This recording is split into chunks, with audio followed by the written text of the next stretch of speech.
जो अंत और प्रारंभ है, हर युग का वो आरंभ है। ब्रह्मांड जिसने है रचा, संसार जिसने है बसा, ये कथा देवकी नंद की।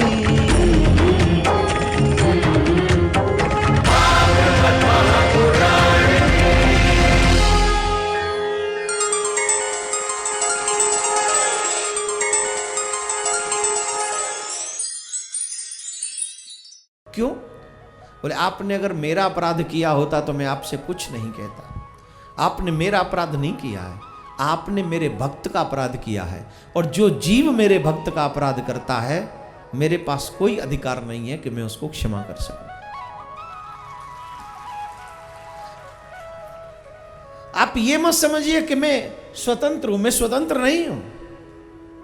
अहम भक्त पराधीन हूं। मैं अपने भक्तों के अधीन हूं। क्यों अधीन हूं? बोले वो मेरे सिवा किसी को नहीं जानते। ध्यान से सुनना।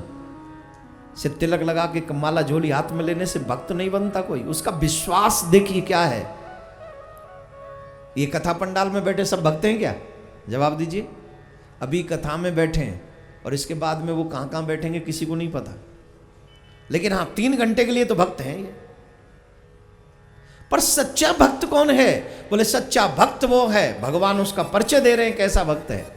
भगवान कहते हैं मैं उन भक्तों के अधीन हूं जो मेरे सिवा किसी को नहीं जानते।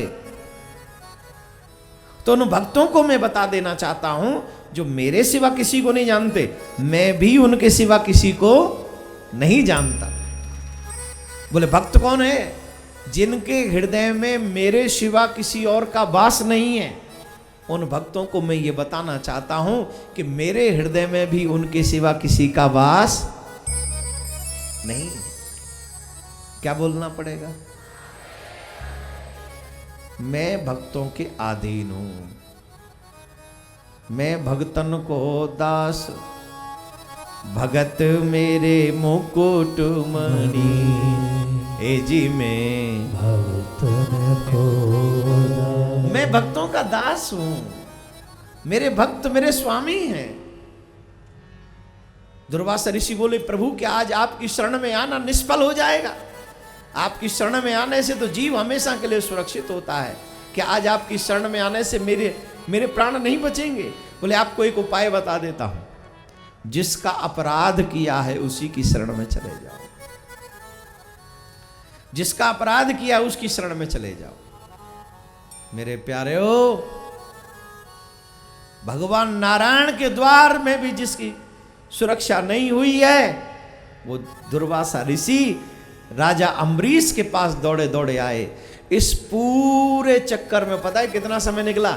1 बरस का। भक्त किसे कहते हैं? देखिए 1 बरस तक दुर्वासा ऋषि जब चले गए तो 1 बरस तक राजा अम्बरीश कहां खड़े? उसी द्वार पर अम्बरीश दुर्वासा ऋषि के आने का इंतजार कर रहे हैं कि मेरे अतिथि देव भगवान कब पधारे। दुर्वासा ऋषि चरणों में गिरने लगे, राजा मेरे प्राण बचा लो, राजा मेरे प्राण बचा लो। दुर्वासा ऋषि को हृदय से लगा लिया, प्रभु उल्टी गंगा मत बहाओ।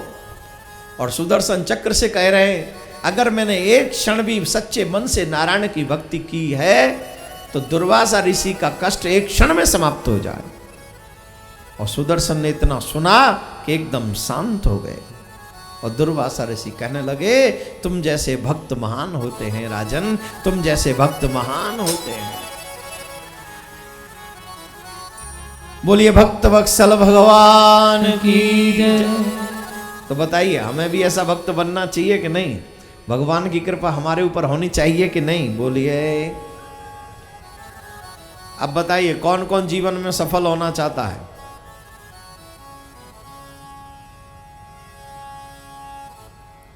जितने भी बाल गोपाल बैठे हैं ध्यान से सुनना। आपकी सफलता के लिए 10-15 मिनट बोलूंगा। जितने भी बच्चे हैं, बुजुर्गों का तो टाइम अप हो ही चुका है, बच्चे सुन लें, युवा भी सुन लें। और बुजुर्ग भी सुन ही लें,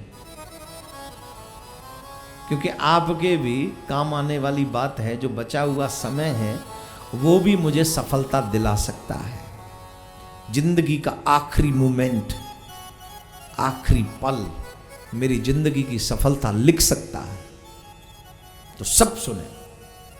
आज सब कोई सफल होने की होड़ में भाग रहे हैं, रेस लगा रहे हैं। सबको सफल होना है, सबको, लेकिन सब सफल नहीं होते। सफल वो होते हैं जो सफलता के मार्ग को जानते हैं। सफलता का मतलब ये नहीं है कि जीवन में कभी प्रॉब्लम नहीं आई, प्रॉब्लम भी आएंगे, लेकिन उन प्रॉब्लम्स का हल आपको पता होगा अगर आप सत्य मार्गी हैं, अगर आप इस बात को जानते हैं। मैं आपसे एक बात पूछना चाहता हूं, आप राम जी को सफल जीवन, राम जी के जीवन को सफल कहेंगे कि असफल कहेंगे? जोर से बोली, जोर से बोली। सफल या सुपर सफल या सुपर सुपर सुपर सफल? उनसे बड़ा सफल जीवन किसका है? लेकिन राम जी को इतनी बड़ी सफलता मिली कैसे? वैसे तो मैं कल युवाओं के लिए बोलूंगा 9-10 बजे सुबह मॉर्निंग में, 9 बजे करीब, 9:30 बजे। तो जिनको भी युवा शांति संदेश में भाग लेना है, आप भी आए, अपने बच्चों को लेके आए। सुबह कल ये समझ लो 2 टाइम कथा होगी। संडे है ना, तो छुट्टी है, तो छुट्टी का सदुपयोग करेंगे हम लोग, भगवान के साथ ही पूरा दिन निकल जाए। इतनी छुट्टियां तो दुनिया के साथ मनाई है, अच्छा एक आध छुट्टी भगवान के साथ निकल जाए हमारी। और युवाओं को वो बताने की कोशिश करेंगे जो उन्हें स्कूल, कॉलेज, यूनिवर्सिटी में नहीं मिलता है, जो उन्हें आजकल अपने घरों में नहीं मिलता है, वो हम बताने की कल कोशिश करेंगे। तो जितने भी युवा यहाँ आए हैं, अगर संभव है तो जिन फ्रेंड्स के साथ आप रहते हो उनको भी लाओ, आप अपने बाल गोपालों को लाओ। बड़ी से बड़ी संख्या में कल यहाँ पहुँचे। अगर अधिक लोग होंगे तो अधिक समय देंगे, बाकी का सुबह का टाइम है। क्योंकि मुझे करनाल में आके एक चीज़ पता चलती है, यहाँ आते तो लोग बहुत हैं पर अपनी मर्जी से आते हैं और अपनी मर्जी से ही जाते हैं। यहाँ महाराज की मर्जी चलने वाली नहीं है। यहाँ लोग अपनी मर्जी के मालिक हैं। अधिकांश हर जगह ऐसा नहीं होता, वहां तो थोड़ा सा हम हुए कि फिर अच्छा महाराज बैठ गए, लेकिन यहाँ तो फिर, और जहाँ हम भी ज्यादा पंगा लेना नहीं चाहते, क्योंकि भाई हरियाणा है और वैसे ही हरियाणा के भक्त बड़े पहुंचे हुए होते हैं, इसलिए हम तो लेकिन अच्छे लोग हैं, बहुत अच्छे लोग हैं। थोड़ा सा और अच्छे हो जाएंगे तो ज्यादा अच्छे हो जाएंगे। राम जी की सफलता के पीछे राज, बाल गोपाल ध्यान से सुने। राम जी ने कभी भी अपने माता पिता, गुरु और ऋषि मुनियों की आज्ञा का उल्लंघन नहीं किया। राम ने कभी भी किसी की बद्दुआ नहीं ली, अपितु राम ने सबकी दुआ ली। आज के बच्चों के जीवन में दुआएं नहीं हैं, आशीर्वाद नहीं है। आज बच्चों की किस्मत बड़ी रूखी सी हो गई है। मम्मियां भी मॉडर्न हो गई हैं, डैड भी मॉडर्न हो गए हैं, आशीर्वाद मिलता नहीं है। ईमानदारी से बताइए, मम्मियों को आशीर्वाद देना आता भी है? कौन सा आशीर्वाद मिलेगा बेटे को, बेटी को? हम कहते हैं हमारे बच्चे संस्कारी नहीं हैं, पर सच बताओ क्या माँ बाप संस्कारी हैं? जब बच्चियां बड़ी हो रही हों, बच्चे बड़े हों और मम्मियां केस खोल के अपने पति के हाथ में हाथ डाल के मूवी देखने जाएं, तो वो ग्रोन होने वाले बच्चे, जवान होने वाले बच्चे आपसे क्या सीखेंगे? Don't smile, think for a while my dear. क्या सीखेंगे आपके बच्चे आपसे? जब आप हाथ में हाथ डाल के जाते हो और बच्चे आपके 12, 13, 13, 14 साल के हो रहे, 12, 11 साल के हो रहे, और वो देख रहे मम्मी हाथ में हाथ डाल के पापा के साथ जा रही है, वो टाइम से पहले जवान होते हैं, वो शादी से पहले शादीशुदा दिखने की कोशिश करते हैं। गलती किसकी है? किसकी है? मेरी गलती है ना कि मैं ये बोल रहा हूं। मॉडर्न होने में कोई तकलीफ नहीं है, सब कुछ करो जो करना चाहते हो, लेकिन बच्चों के आपके बीच में पर्दा होना चाहिए। जब बच्चे हों तो आपका टॉकिंग वे अलग होना चाहिए। वही टॉकिंग वे आपका होना चाहिए जैसा आप अपने बच्चों को देखना चाहते हैं। It's your responsibility. बच्चे पैदा करने को माँ बाप नहीं कहते, ये तो कुत्ते भी कर लेते हैं, गधे भी कर लेते हैं, जानवर भी करते हैं, लेकिन हम इंसान इसलिए हैं क्योंकि हम उन्हें इंसान बनाते हैं, हम उन्हें संस्कारवान बनाते हैं, तब हम इंसान कहे जाते हैं माय डियर। कोई गधा अपने माँ बाप के आगे सर नहीं झुकाता है, लेकिन हर मानव झुकाता है क्योंकि वो मानव है। राम का सर हमेशा बड़ों के आगे झुका है। जीवन में अगर सफलता पाना चाहते हो तो विनम्रता सबसे बड़ा हथियार है, सभ्यता सबसे बड़ा हथियार है। झुकना सीखिए। अगर आपको झुकना आ गया तो आप फल वाले वृक्ष बनने में आपको कोई नहीं रोक सकता। आप झुकोगे ही, आप बड़े बनोगे ही। एक शेर बोलता हूं टाइमिंग के हिसाब से, अच्छा लगता है, बार बार बोलता हूं तो अच्छी बात है। बच्चे कई लोग ऐसे हैं जो यहां पहली बार सुन रहे होंगे। झुकना तो इंसान की शान होती है, झुकना तो इंसान की शान होती। आजकल झुकते हैं क्या? गुड मॉर्निंग डैड, ऐसे समझो जैसे एहसान कर दिया। Good morning mom, thank you भाई। और कितने निखालस निकम्मे तो ऐसी औलाद हैं जिन्होंने कभी अपने माँ बाप को न गुड मॉर्निंग कहा न गुड नाइट कहा। वो तो हमेशा अपने ही लगे रहते हैं, हेलो डियर कैसे हो, how are you, are you fine. हाँ हाँ, तेरा फोन आएगा तो कैसे फाइन हो जाएंगे राक्षस। अपने माँ बाप को प्रणाम करता नहीं और हमारे पास आके बात करता है। अब याद आ रहा है तो बोलने का मन कर रहा है, बोलूं कि नहीं? बोल दूं और 5:45 बजे जिनको बिच्छू काटेगा वो, मैं तो बोल दूं, मेरी कथा का टाइम निकल जाएगा। यहां तो मुझे गन पॉइंट पे कथा करनी पड़ रही है। ये यहां गन, पहली बार ऐसा हो रहा है, यहां गन पॉइंट। 5:45 बजे से पहले अगर प्रोग्राम पूरा नहीं हुआ, 6 बजे तक नहीं हुआ, तो ये जनता कहेगी आप बैठो। नीचे बिच्छू है, खाता है, पर मन कर रहा है सुनाऊं। एक बूढ़ी मां, उसका एक जवान बेटा करने लगा मोहब्बत एक वेश्या से। सारा धन दे, ध्यान से सुनेंगे जी, छोटे छोटे बच्चे भी सुने। करने लगा एक मोहब्बत एक वेश्या से, तो उस वेश्या ने कहा मैं कैसे मानूं कि तुम्हें मुझसे मोहब्बत है। बोले जो तुम कहो सो मैं करूं। बोले तुम्हारे घर में कौन कौन है? बोले सिर्फ एक माँ है। तो उस वेश्या ने कहा क्या तुम अपनी माँ का कलेजा निकाल कर मुझे ला सकते हो? बोले ये भी कोई बड़ी बात, अभी गया अभी लाता हूँ। हाथ में चाकू लेके निकल गया अपनी माँ को मारने के लिए। वहाँ अंधेरा हो गया है, बेटा आया नहीं है, बेटे ने रोटी खाई नहीं है। दीपक जला के थाली सजाकर बूढ़ी माँ अपने बेटे का इंतजार कर रही है। ये मदिरा के नशे में था, गया और अपनी माँ के ऊपर चाकुओं से प्रहार किया और उसका दिल निकाल कर उस वेश्या के पास पहुंचा और कहा देख मैं तेरे लिए अपनी माँ का दिल लेकर आया हूं, ये मेरी मोहब्बत की निशानी है। अब तो यकीन कर, उसने पुलिस को बुलाया, उससे अरेस्ट कराया और उस वेश्या ने कहा बेशर्म, जो अपनी माँ का सगा नहीं हुआ वो मेरा क्या सगा होगा। जिसने पाल पोस के इतना बड़ा किया, तू जब उसका सगा नहीं हुआ तू मेरा सगा होगा? निकल यहां से। पुलिस लेके जा रही थी, ठोकर लगी, गिर पड़ा और जब गिरा तो उसके हाथ से दिल दूर छटक के गिर पड़ा। लेकिन अफसोस, जानते हो मां किसको कहते हैं? मां का दिल किसे कहते हैं?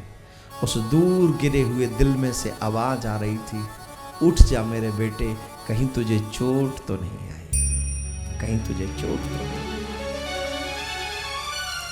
ये मां का दिल है। जिस बेटे ने मार दिया उसका दिल धड़कते हुए कह रहा है कहीं तुझे चोट तो नहीं आई।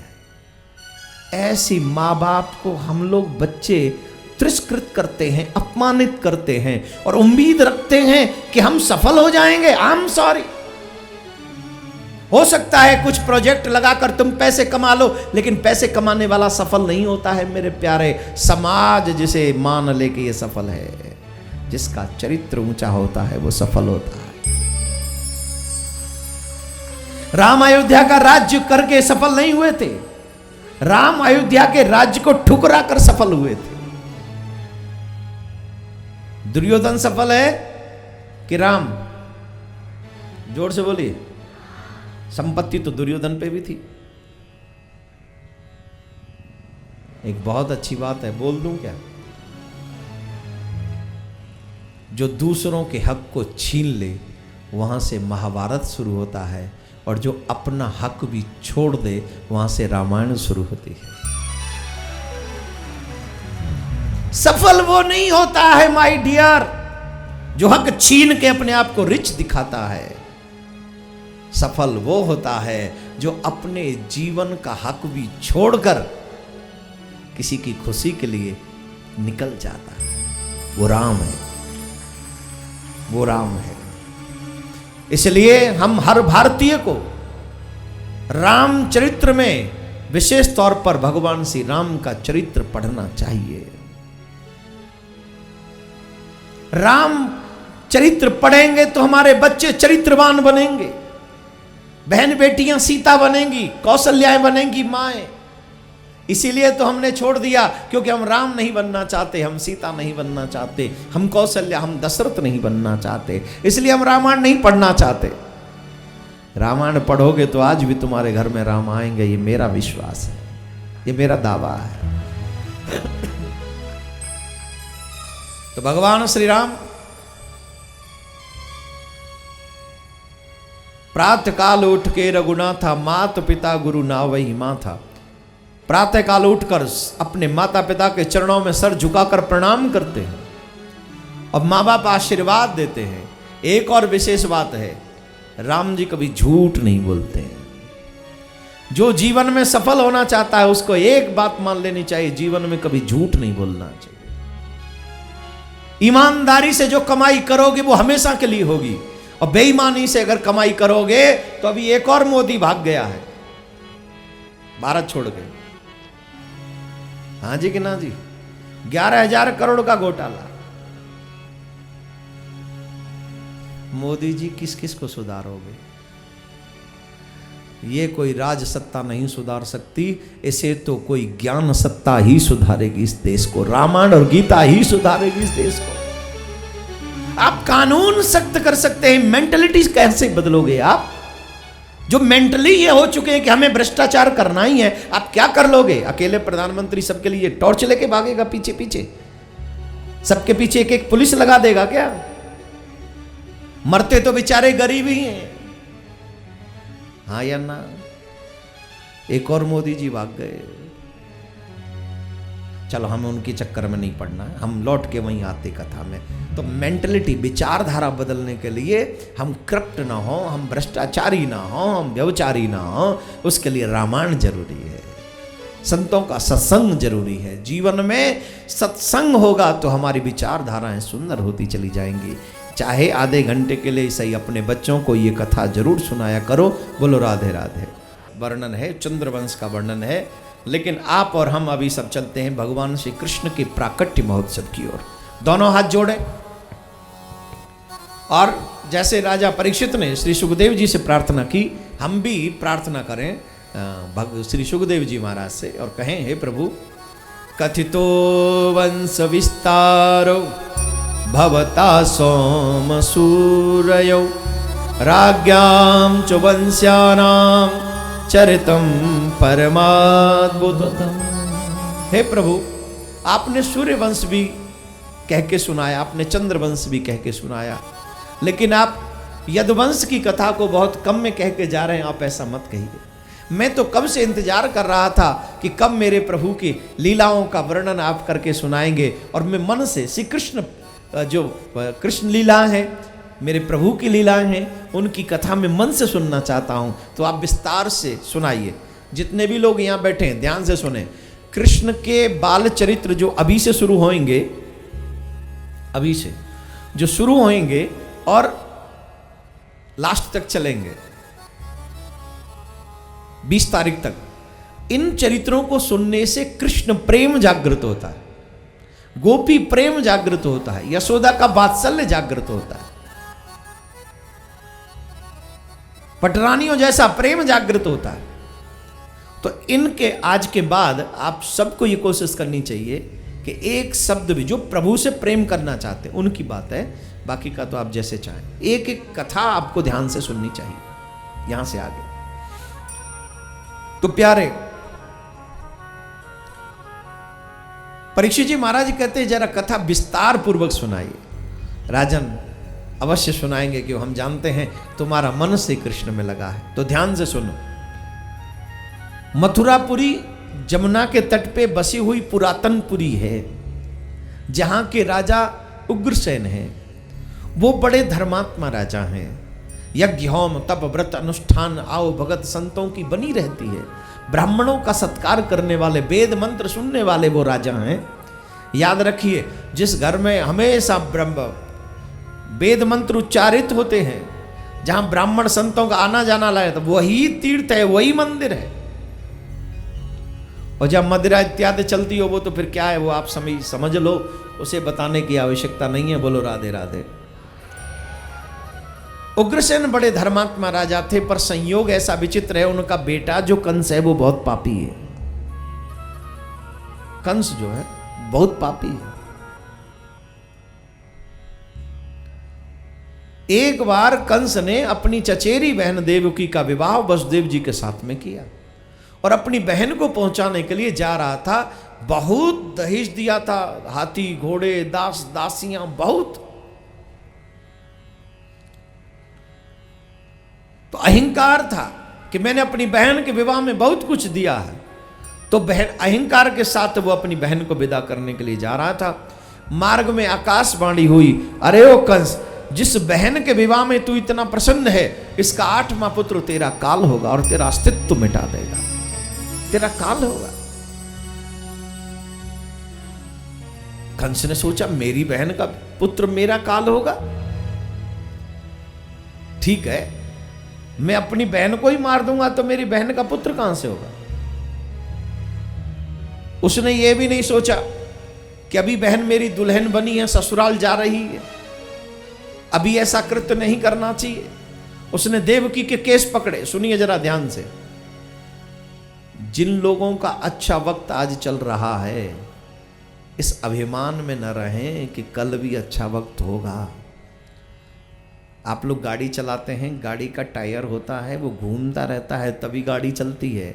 ये जो समय है ना, ये भी एक जिंदगी का टायर है, पहिया है, घूम रहा है। और पहिया जब घूमेगा तो रोड पे चलेगा, कच्चे में चलेगा, ब्रेकर भी आएंगे, सब आएंगे, ब्रेक भी लगानी पड़ेगी। वैसे ही जिंदगी है, अच्छा वक्त बुरा वक्त। अच्छा वक्त हाईवे की तरह है, फास्ट निकल जाते हैं, लेकिन बुरा वक्त उसी ब्रेकर की तरह है, जहां स्लो ही निकलना पड़ता है।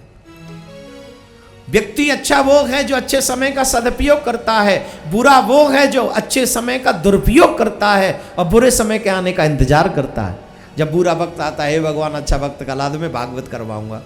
और जब अच्छा वक्त आता है, महाराज आई डोंट हैव टाइम, हम भागवत में नहीं आ सकते, लेकिन हाँ महाराज हमारे यहाँ ये पार्टी है, ये पार्टी, आप थोड़ा सोचिए।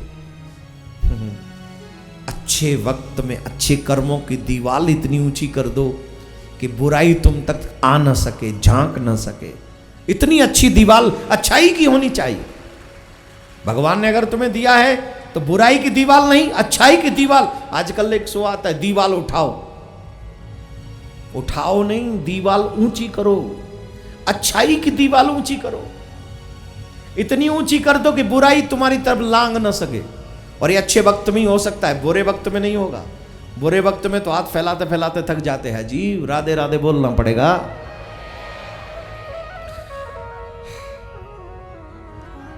देवकी को मारने के लिए कंस ने खड्ग निकाली और देवकी को कहा मैं तुझे मार दूंगा। वसुदेव जी ने रोका, इस्लांगणी गुणासुर भगवान भोजे सकरा सकदम भगनी हन्यात स्त्री मुदवाह परमणि। कैसे योद्धा हो तुम, एक स्त्री पर हाथ उठा रहे हो, एक स्त्री पर। वो बलवान नहीं होते जो स्त्री पर हाथ उठाते हैं। भाई देखो, बुरा ना मानना, हरियाणा में भी और हमारे थोड़े ऐसे जो पीने खाने वाले लोग हैं वो स्त्री का अपमान करते हैं। ध्यान से सुनना, जो लोग अपनी स्त्री का अपमान करते हैं उनको एक बात समझनी चाहिए कि वो अपने घर में लक्ष्मी का अपमान करते हैं। यत्र नार्यस्त पूज्यन्ते रमन्ते तत्र देवता। जहां देवियों का सम्मान होता है वहां देवता निवास करते हैं, और जहां देवियों का तिरस्कार हो जाता है वहां से देवता निकल जाते हैं, लक्ष्मी भी निकल जाती है। अरे भाई पीता तू है तो तेरी गलती है, अब पी के यहां क्यों आक्रमण करे? आक्रमण करना तो अपनी खोपड़ी पे करना। अपने आप को समझा कि पीना विनाश की जड़ है, मत पी। यहां तो नहीं पीता होगा कोई, पीने वाला यहां आ ही नहीं सकता। और अगर कोई गलती से आ गया हो तो भगवान से शक्ति मांगना और आज छोड़ के चले जाना, और आज के बाद कभी मत पीना, तेरे घर में शांति आएगी, ये मेरा विश्वास है। देवियों का अपमान नहीं होना चाहिए, देवियों का सम्मान होना चाहिए। पर देवियां भी देवियां ही बने, हाथ जोड़ के प्रार्थना है। देवियां भी दो टाइप की होती हैं, समझ रहे हैं ना आप?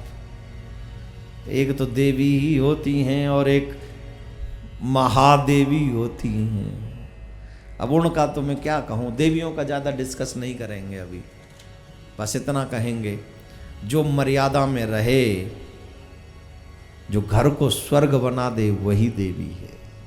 और ऐसी देवी का अपमान करने से लक्ष्मी नाराज हो जाती है। वसुदेव जी ने कहा तुम देवकी को मार रहे हो, इसका 8वां पुत्र कब होगा, कैसे होगा, कौन जाने? और फिर मृत्यु से डरते हो। मृत्यु प्राणी नाम ध्रुव, मृत्यु तो टलने वाली नहीं है, मृत्यु तो ध्रुव सत्य है। मृत्यु प्राणी नाम ध्रुव, मृत्यु ध्रुव सत्य है। अंत तो गत्वा वसुदेव जी ने एक वचन दिया कि देवकी के गर्भ से जितने भी संतान होगी मैं सब तुम्हें ला कर दूंगा।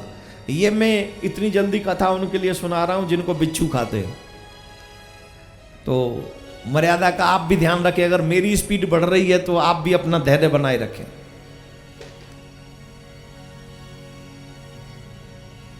हाथों में हथकड़ी, पांव में बेड़ी, नार में तो बोले मंजूर है। और देवकी वसुदेव को कारागार में डाल दिया गया। ये कथा किसी और की नहीं, भगवान के माता पिता की कथा है।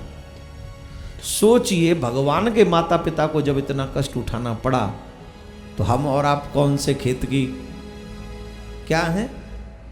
जोर से बोलो। गाजर तुम्हारे छत पे होती है? मतलब उदाहरण भी देना है तो कड़वा ही देना है। गाजर भी तो वहीं होती है जहां मूली होती है, लेकिन गाजर मीठी होती है कि नहीं? तो हम कौन से खेत की? जोर से बोलो। ये देवकी वसुदेव भगवान के माता पिता, जो शादी करके लक्ष्मी नारायण की तरह जिनकी पूजा हो रही थी, वो भी बहुत बड़े अपराधी की तरह कारागार में बंदी बना लिए गए। धीरे धीरे करके कंस ने 6 पुत्रों को समाप्त कर दिया। देवकी रोती रही पर कंस को दया नहीं आई। उस मां का दर्द सोचिए, जिसके बच्चे 6 पुत्रों को उसी के भाई ने मारे हो। उस मां का दर्द क्या होगा? लेकिन धर्म की रक्षा के लिए वो सहती रही।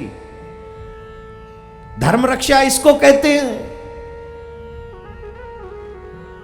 हमारे सिखों के गुरुओं ने हमारे सनातन धर्म की रक्षा के लिए अपने बच्चों को कुर्बान किया है। जब मुगलों ने आक्रमण किया था, जब मुगल यज्ञोपवीत तिलक जहां देख लेते थे उस पे तलवार चलाते थे, वो हिंदू धर्म को नष्ट कर देना चाहते थे, उस समय गुरुओं ने अपने बच्चों को बलिदान किया है। आज हम इस आजाद देश में जितना नुकसान अंग्रेज नहीं कर सके हमारा, जितना नुकसान वो मुगल नहीं कर सके हमारा, जितना नुकसान हमने खुद आजाद होकर अपना किया है, हमने खुद ने किया है उतना नुकसान।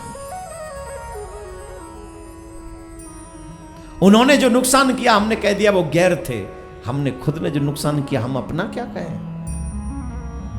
आज भगवान से अटैचमेंट नहीं, संस्कारों से मतलब नहीं, परिवारों में एक अलगाव हो गया है। आज कोई बहू सास ससुर के साथ नहीं रहना चाहती। शादी होते ही पहले तो होने से पहले ही पूछते हैं कौन कौन है घर में। बोले सास नहीं है, बोले कर दे। खुशी हो जाती है, सास नहीं है, बोले कर दे। सास नहीं है कर दे, इसका मतलब जानते हो, तेरी बेटी कभी अच्छी गृहिणी नहीं बन सकती। सास ही तेरी बेटी को सच्ची गृहिणी बनाती है। उठ जा, ये काम कर, ऐसे कर, तुझे ये करना है, तुझे ये परंपरा का पालन करना है। देख तेरे घर में अब ये होने वाला। वो बहू को सास सिखाती है, माँ कभी नहीं बताती है। माँ तो बस बुलडोजर पे बैठी है आराम से। सास कुछ कहे मुझे बता दियो, मैं देखने आ जाऊंगी उसे, करनाल में उसे छोड़ूंगी नहीं, पूरा करनाल मेरे अंडर में। अरे ओ नानी, झांसी की रानी घर बैठ, अपना घर ही तूने कर लिया इसका और करवा दे। गोविंदाय नमो नमः। खैर जो यहाँ आइए, मैं उनसे नहीं कह रहा हूँ, कथा सुनो। आप सब तो देवी हो, राधे राधे बोलना पड़ेगा। कहां था मैं? तकलीफ इसको कहते हैं जब भाई 6 बच्चों को खुद मार दे। सोचो वो तकलीफ कैसी होगी, खुद का भाई मार रहा है। 7 में संतान के रूप में शेष अवतार श्री बलराम जी महाराज पधारे। जहां बलराम जी महाराज पधारे तो योग माया के प्रभाव से उन्हें रोहिणी के घर में पहुंचा दिया गया। वहां बलराम जी महाराज का प्राकट्य हुआ। बोले बलराम जी महाराज की जय। दोनों हाथ जोड़िए, भगवान श्री कृष्ण पधार रहे हैं। देवता लोग स्तुति कर रहे हैं। दोनों हाथ जोड़कर जो लोग खड़े हैं, अगर आप भी भगवान के भक्त हो तो वहीं बैठ जाओ। और कंस ने पहरेदार बना के खड़े कर रखे हो तो I don't know, you do what ever you want. लेकिन अगर कृष्ण के प्रेमी हो, उनके उत्सव में सम्मिलन होने आए हो, तो सभी लोग अपना सर ढक लें। सर ढककर दोनों हाथ जोड़ लें और दोनों हाथ जोड़कर भगवान की प्रार्थना करेंगे। 9 बार सत्य सत्य कहकर देवताओं ने भगवान की स्तुति करी है। आइए हम सब दोनों हाथ जोड़कर उनको प्रणाम करें। सभी विराज जाएंगे अपने अपने स्थान पर। सत्यम व्रतम सत्यम परम त्रिसत्यम, सत्यस्य योनिं निहतं च सत्ये, सत्यस्य सतमृत सत्यनेत्रं, सत्यात्मकं त्वां शरणं प्रपन्नः। देवताओं ने 9 बार सत्य सत्य कहकर भगवान को संबोधित किया। देवता बार बार पुकार रहे हैं। प्रभु देवताओं की पुकार सुनकर कारागार में, जिस कारागार में 14,000 पहरेदार पहरा दे रहे हैं, घनघोर अंधकार जिस कारागार में है, वहां पर मेरे प्रभु शंकर चक्र गदा पद्म चतुर्भुजी रूप में देवकी वसुदेव जी के समक्ष प्रस्तुत होते हैं, प्रकट होते हैं। बोले नारायण भगवान की जय, बोलिए कृष्ण कन्हैया लाल की जय। और जैसे ही भगवान प्रकट होते हैं, देवकी वसुदेव दोनों हाथ जोड़ते हैं, प्रभु हम किस तरह से आपकी स्तुति करें, हमें स्तुति करना नहीं आता। भगवान कहते हैं स्तुति बाद में कर लेना, पहले हमें गोकुल पहुंचा दो, अगर मामा जग गए तो सब गड़बड़ हो जाएगी। बोले महाराज आप भी कमाल कर रहे हो, गोकुल कैसे पहुंचा दें, हाथों में हथकड़ी, पाँव में बीड़ी, नार में तो 14,000 पहरेदार पहरा दे रहे हैं, हम आपको कैसे पहुंचा सकते हैं। भगवान कहते हैं हम बाल स्वरूप धारण करेंगे और जैसे ही आप हमें सर पे रखोगे तुरंत सारे बंधन खुल जाएंगे, तुरंत सारे बंधन खुल जाएंगे। बोले महाराज लौट के आएंगे और बंधन खुले मिले तो? बोले नहीं नहीं, वहां से जब कन्या को लाओगे, जैसे ही अंदर आओगे तुरंत बंधन बंध जाएंगे, पहरेदार जग जाएंगे, किसी को पता ही नहीं होगा कि हम सो गए थे। ठीक है भगवान ने बाल रूप धारण किया, वसुदेव जी ने सर पे विराजमान कराया और वसुदेव जी लेकर चल दिए। ध्यान से सुने, जब भी जीवन में ईश्वर आते हैं तो सारे बंधन खुल जाते हैं। हाथों की हथकड़ी, पाँव की बेड़ी, नार की तो सब खुल गई। क्या बोलना पड़ेगा? लेकिन यशोदा जी के यहाँ किसका जन्म हुआ? माया का। और जब माया आई लौट के तो क्या हुआ? फिर से बंधन। अभी देखो आपके बंधन खुले हुए हैं कि बंधे हुए हैं? जैसे ही सुना भगवान की कथा होने वाली, सारे बंधन तोड़ ताड़ के बोले जो होगा देखा जाएगा, पहले कथा में चलो। सारे बंधन। लेकिन जिनको 5:45 बजे बिच्छू काटता है उनको माया ही तो खींचती है। अब छोड़, हो गई कथा, आजा, कथा का ही हो जाइयो। मैं यहां बैठी हूं, यहां क्या करूं? माया बुला रही उधर।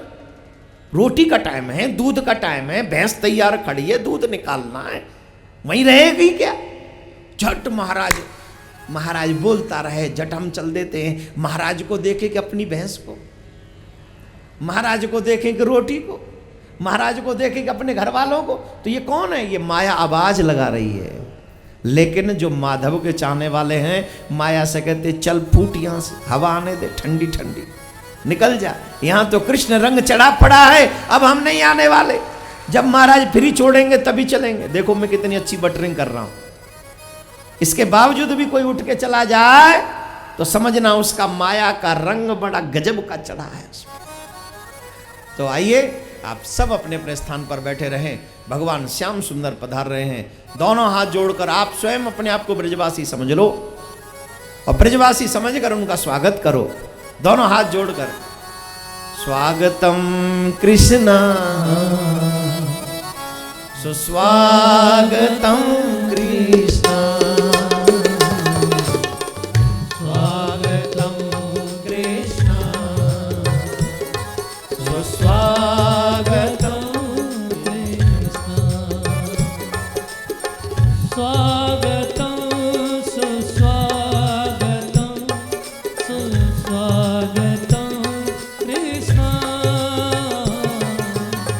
स्वागतम सुस्वागतम शरणागतम कृष्णा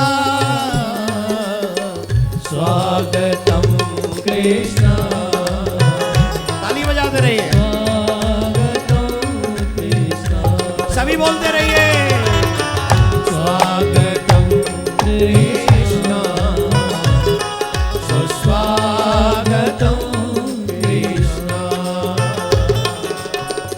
स्वागतं सुस्वागतं शरणागतं कृष्णा स्वागतम सुस्वागतम शरणागतं कृष्णा स्वागतम कृष्णा सुस्वागतम कृष्णा कृष्णा स्वागतं कृष्णा। अभी मैया यशोदा बाबा नंद हमारे मध्य में आए हैं। आप लोग सभी कौन कौन चाहता है कन्हैया के उत्सव में हम सम्मिलित हों? दुनिया की कितनी पार्टियों में आप नाचते गाते हो, कितनी दुनिया में मगन रहते हो, लेकिन यहाँ भगवान के उत्सव में जब तक हम लोग नृत्य न करें, झूमे नहीं, तब तक यहाँ आने का क्या लाभ मिलेगा? तो अभी 5 मिनट अपने अपने स्थान पर बैठे रहेंगे, सिर्फ 5 मिनट। उसके बाद बधाइयों का सिलसिला प्रारंभ होगा। अभी पहले हम भगवान का पूजन करेंगे। यहाँ देखिए पंडाल में हजारों हजारों लोग बैठे हुए हैं। अगर हम 5 मिनट नाम जपेंगे तो लाखों नाम हमारी बैंक में जमा हो जाएंगे। तो बधाई तो आप कन्हैया को दें ही, कार्यकर्ता आपके आ रहे हैं आपके पास, आप उनको बधाई दें, लेकिन नाम सब जपेंगे, एक भी व्यक्ति बिना नाम जपे न रहे। स्वागतम कृष्णा सुस्वागतम कृष्णा स्वागतम कृष्णा स्वागतं कृष्णा स्वागतं सुस्वागतं शरणागतं कृष्णा स्वागतं सुस्वागतं शरणागतं कृष्णा स्वागतं कृष्णा स्वागतं कृष्णा स्वागतं कृष्णा स्वागतं कृष्णा स्वागतं सुस्वागतं शरणागतं कृष्णा स्वागतं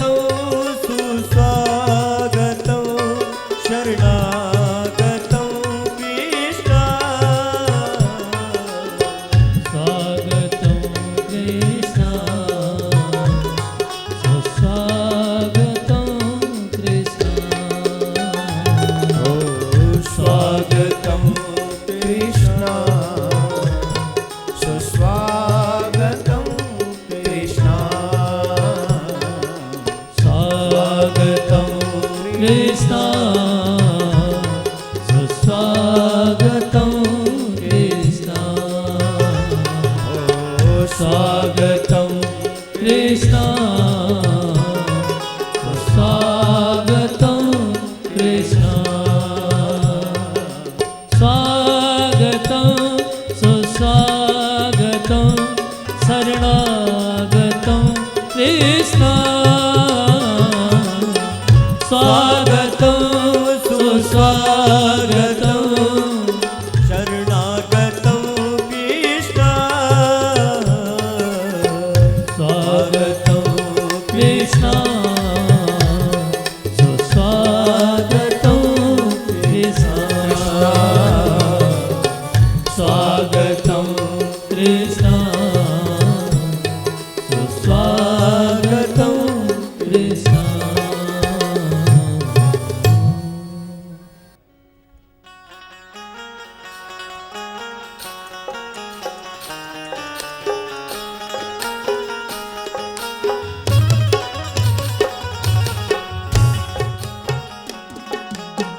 सभी झूमेंगे अपने अपने स्थान पे।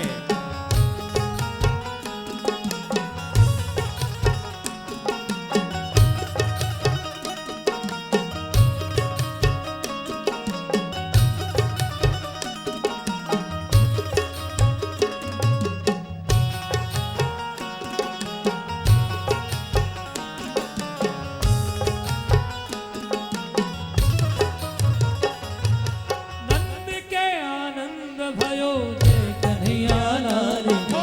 नंद के आनंद भयो जय कन्हैया लाल की। हे नंद के आनंद भयो जय कन्हैया लाल की। नंद के आनंद भयो जय कन्हैया लाल की। जय कन्हैया लाल की रे जय हो गोपाल की। जय कन्हैया लाल की रे जय हो गोपाल की। हे जय कन्हैया लाल की रे जय हो गोपाल की। हे जय कन्हैया लाल की रे जय हो गोपाल की। नंद के नंद के नंद के आनंद भयो जय कन्हैया लाल की। नंद के आनंद भयो जय कन्हैया लाल की। मेरा निवेदन है बधाई हो बधाई हो।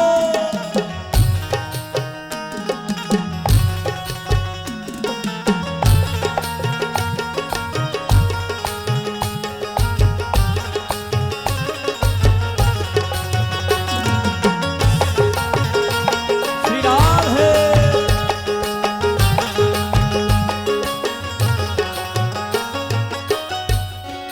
हाथी दीने घोड़ा दीने और दीने पालकी।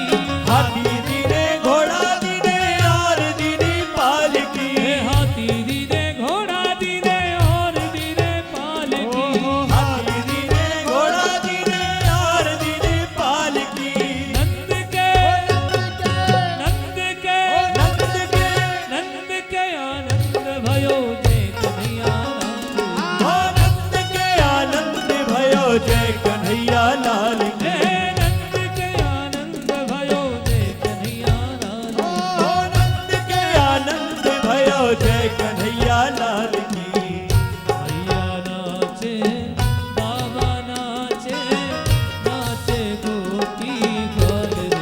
नंद के आनंद भयो मैया नाचे बाबा नाचे नाचे गोपी ग्वाले। नंद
लाला की जय। जो भी मेरे कन्हैया की बधाई में सम्मिलित हुए हैं, मेरे भगवान गोविंद कृपा करे कि आप ऐसे ही नाचते झूमते गाते रहें, कभी अमंगल आपकी घर की देहरी पर न झांके, बस आप कन्हैया के दीवाने बनकर यूं ही नाचते झूमते गाते रहें।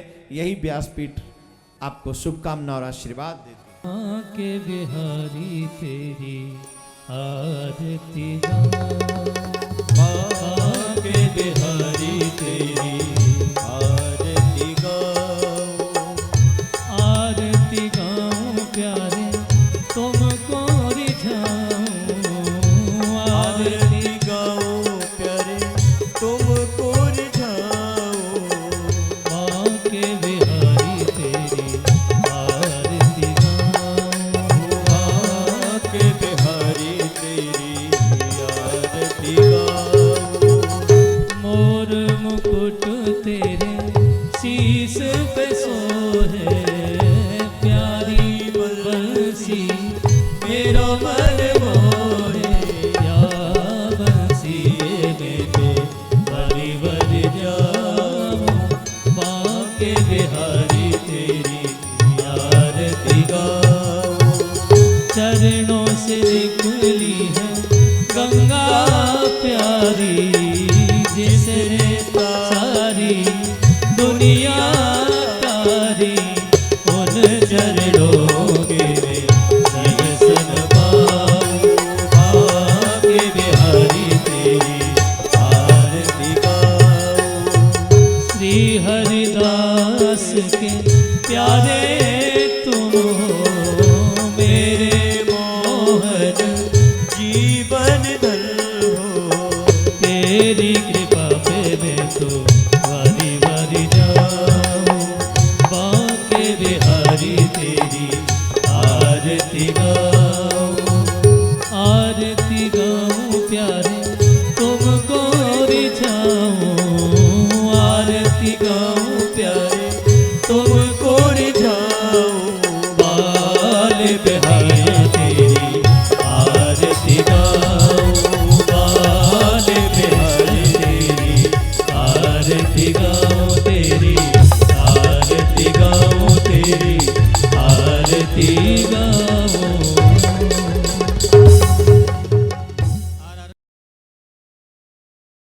श्री भागवत भगवान की है आरती, पापियों को पाप से है तारती, श्री भागवत भगवान की है आरती, पापियों को पाप से है तारती, ये अमर ग्रंथ ये मुक्ति पंथ ये पंचम वेद निराला, नव ज्योति जगाने वाला, हरि नाम यही जग के मंगल की आरती, पापियों को पाप से है तारती, श्री भागवत भगवान की है आरती, पापियों को पाप से है तारती, ये शांत गीत पावन पुनीत पापों को मिटाने वाला, हरि दरस कराने वाला, ये सुख करणी ये दुख हरणी, श्री मधुसूदन की आरती, पापियों को पाप से है तारती, श्री भागवत भगवान की है आरती, पापियों को पाप से है तारती, ये मधुर बोल जग पंथ खोल, सतमार्ग बताने वाला, बिगड़ी को बनाने वाला, श्री राम यही घनश्याम यही प्रभु के महिमा की आरती, पापियों को पाप से है तारती, श्री भागवत भगवान की है आरती, पापियों को पाप से है तारती, पापियों को पाप से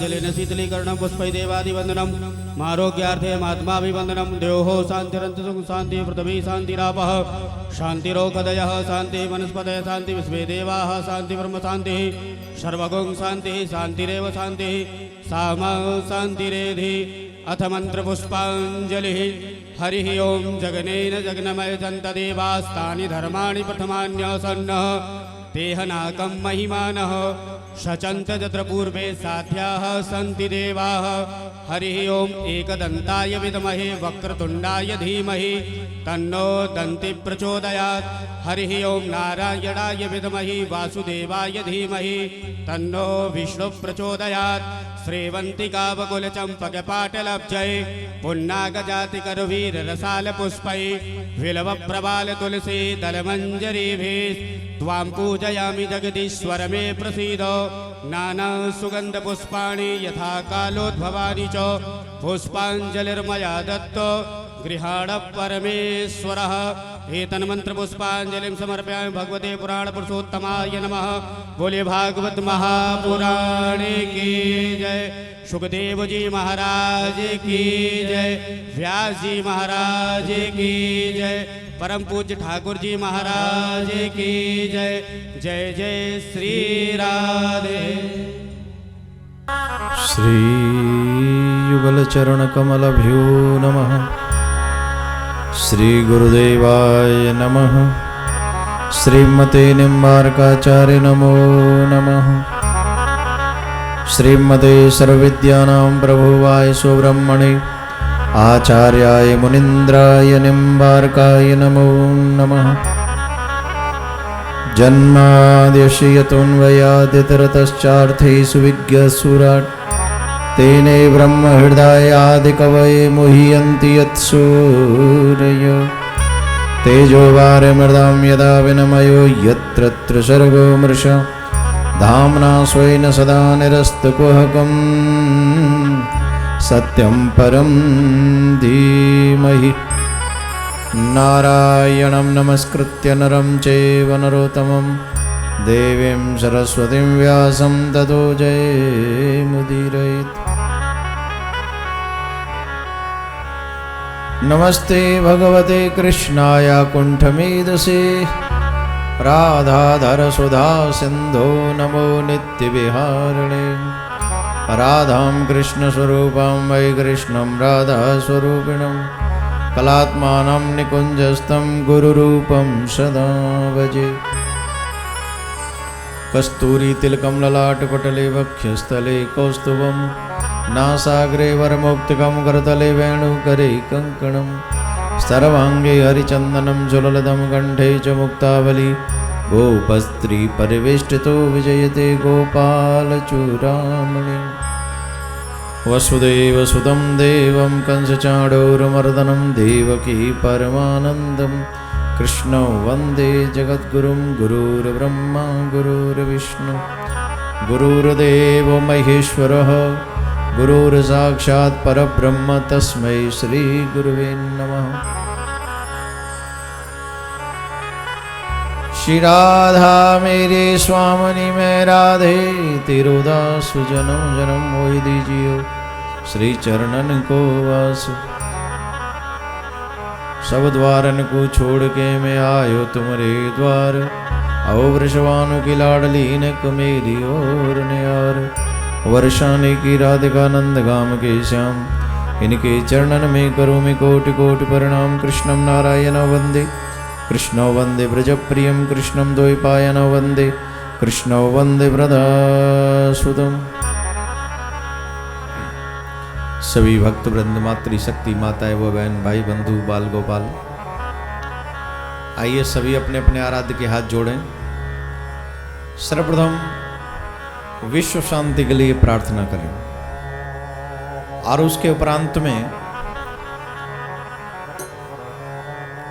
आज पंचम दिवस की श्रीमद् भागवत कथा का आनंद हम और आप सभी लेंगे, जिसमें हम और आप सभी भगवान श्याम सुंदर की बाल लीलाओं को श्रवण करेंगे। जिन लीलाओं को श्रवण करके